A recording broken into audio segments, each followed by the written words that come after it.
I'm Tilly from the National Football Museum. The museum's collection is packed with the history of the game of our lives. In this video, I'll be taking you through 11 objects from the museum's collection on the topic of politics and protest in English football. We start with a recent addition to the museum, one of the Leeds United's warm-up t-shirts, which was worn to protest the dreaded European Super League before their match against Liverpool in April 2021. The top features the slogan, "Earn It," and was worn just 24 hours after the doomed ESL announcement. Thankfully, for now, the breakaway league plans were short-lived. The 6 involved English clubs all dropped out following a huge backlash from media, players, managers, and most importantly, the fans. Our next object is another example of campaigning on the field. Custom football boots worn by Liverpool star Trent Alexander-Arnold, supporting the Black Lives Matter movement. Worn on the first Premier League weekend back following COVID delays. The match already had a spotlight, and Alexander-Arnold placed the boots right in the centre, or right back to be specific.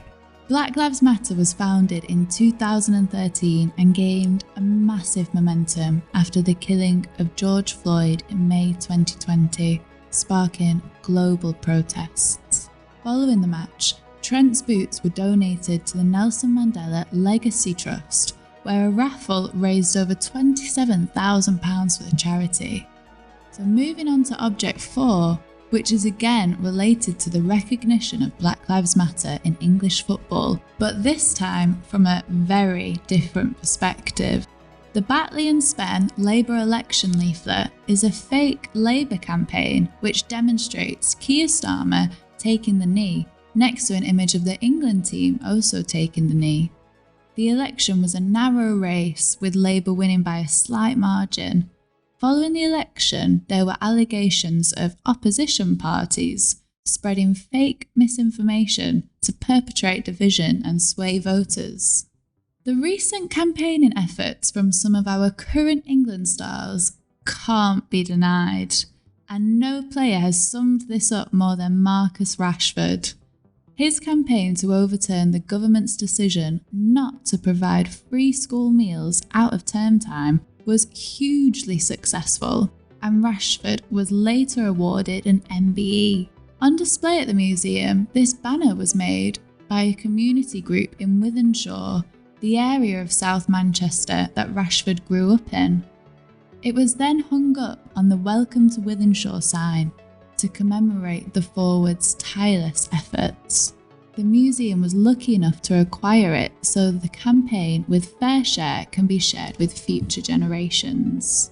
Object 6 is another recent donation to the museum, a protest kit from London grassroots team Gold Diggers. 100 years on from the FA effectively banning women's football, the kit pays homage to the strength of the women who continued to play and who led the game back into our lives.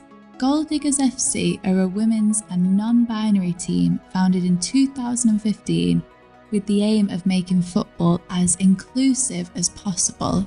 This 2021 kit is dedicated to the strength and dedication of pioneers like Sylvia Gore, Lily Parr, Doncaster Bells, and the Dick Kerr Ladies, and so many more.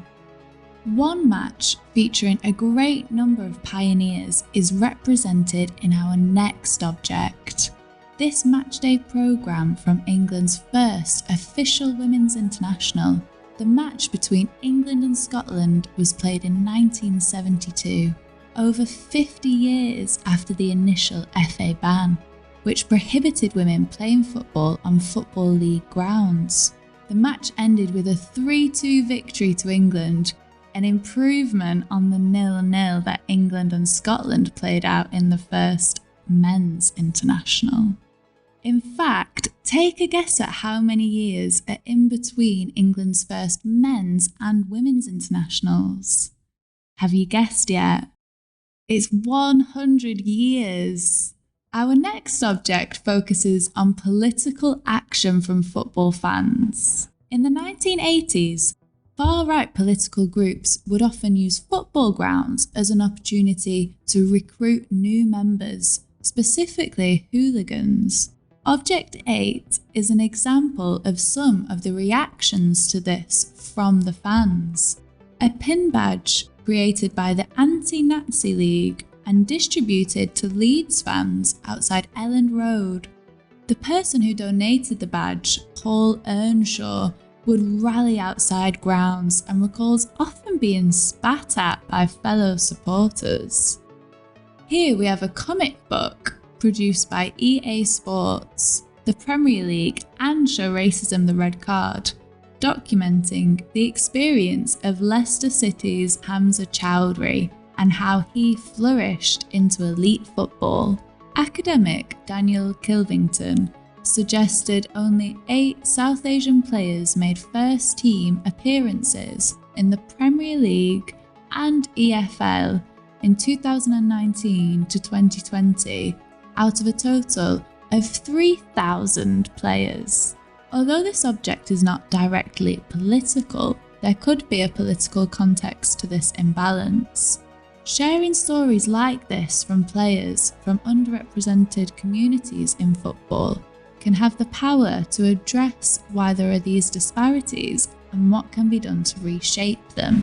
Taking us back in time with our 10th object is a Socialist Postcard produced for May Day in 1914.